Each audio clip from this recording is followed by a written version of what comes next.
We wake up at 5 in the morning, go to practice, and he come down the steps just as jolly as all outdoors. And he goes, I guarantee you, Christian Laettner's not up this type of morning. I guarantee you, Chris Jackson and Shaquille O'Neal's not up this type of morning. He used to call me every morning at 6:30 at home. What do you got on the agenda for today? What's going on? And then he called me an hour later, and he had given me like 3 or 4 projects for the day. Are they done yet? Coach, we just spoke an hour ago. Yeah, it's been an hour, 60 minutes. You know how to manage a time, John. He is the exorcist. When this guy wants to spew venom, there's nobody better in the world. Rick Pitino now, very upset. He's a sick human being. It was my night to do the scouting, and I set the VCRs, and when I came in the next morning, everything was blinking 12 o'clock. Rick came in at like 8 o'clock in the morning and said, okay, where's the films? I said, there must have been a windstorm or something, but all the VCRs went out last night. Well, he went nuts on me. He said, to blame Lightning for not doing your job is ridiculous. And he went on for about 5 minutes, just blasting me. You know, knowing Rick, I simply did the only thing I could do. And I wound up sleeping in the office for the next week, making sure the VCRs wouldn't go off. There may be some times that he gets on you, but it's not personal, because I've never ever felt one day in my life, playing for or working for him, that he wouldn't give the shirt off his back to me. You can push them and give them discipline, but before they ever leave that court, they must know your motive of why you're doing it. Thank you. Thank you very much. Well, you know, I have a saying that I strive to be positive 98% of the time, 2% learning how to be positive, and I've really never mastered the 98-2 percentage. And I'm coaching now 31 years, and I've been striving for that. Always be positive is something that I'm after, and this is the first year in my coaching career I've come close to that. Because today, and I grew up the same way most of you did, trying to achieve success. And, you know, success is something special to me. It's not just about winning. In '96, we wrote a best-selling business book, the #1 book of the year by the New York Times. And it took us 3 months to write the book and 3 months to decide on the title. We could not decide. The book company, the publisher, the writer, and myself sat down, and we could not decide on the title. One day I woke up and I said, I've got it. And we called it Success is a Choice. And it truly is. Everything in our lives is a choice. We can wake up a certain way, go to sleep a certain way, and it's up to all of us to understand how to be successful, how to win, and how to choose winning over losing. Now, it's a pretty interesting statement, how to choose winning over losing.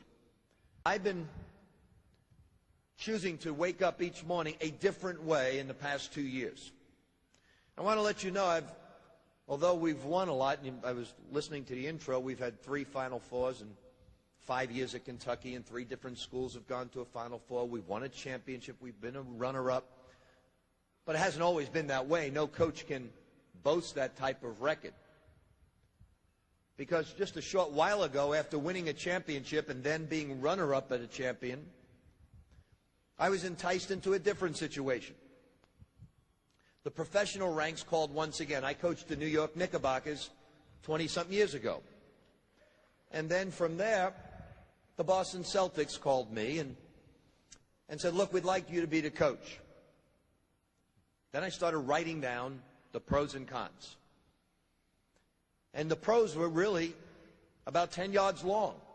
2 of my children were born in Boston. I attended school at the University of Massachusetts. My first head coaching job was Boston University. College friends, dear friends. The unbelievable tradition of the Celtics to turn that around. And I had about 30 reasons why to take the job. They just came off winning 15 games out of 82.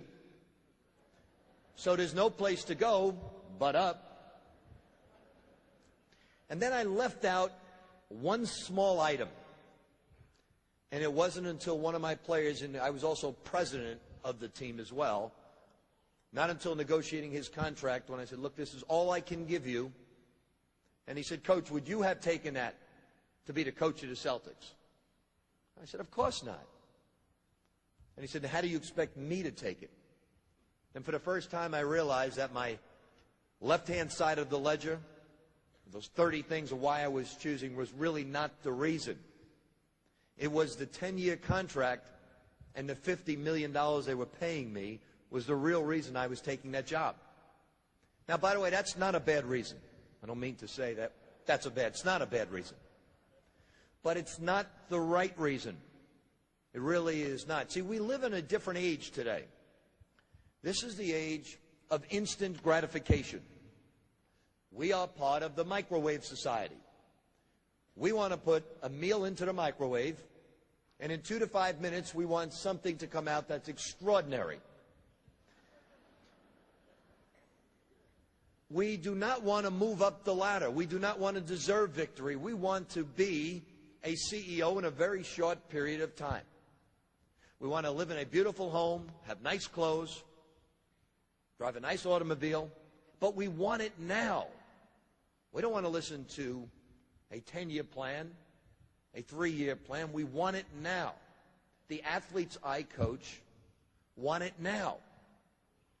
Well, when I look back on the failure, by the way, of the Boston Celtics, we went from 15 to 36 wins, which is okay. And then we floundered and stayed the same. And when I failed, I looked back on it and said, why? Why did you fail? Did the ping pong balls come out the wrong way in the draft? First thing I did more than anything else is you must look in the mirror and own up to your mistakes.